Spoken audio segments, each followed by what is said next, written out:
This is that smaller ox head that I bought, the 235, the 1,000 gram. I really like it. It's very short though. I think it's only 16 inches, but it has a big head on it. Works really good for cutting kindling, splitting small pieces of wood.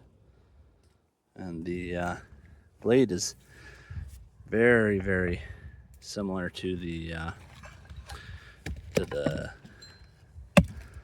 1002, the Ox 10 1002. That's the 1200 gram full size axe, but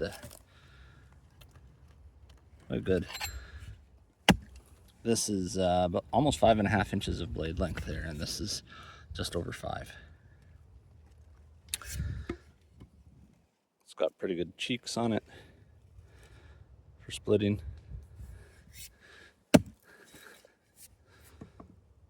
This one really has a big flare to it. And that's a handle that I made for this one, a 24-inch handle on it. I've had this one for a long time. Yeah. It's a good little hatchet though. I wish I had this when I was timber cruising. This would have worked really well for blazing and pounding steaks. I like it.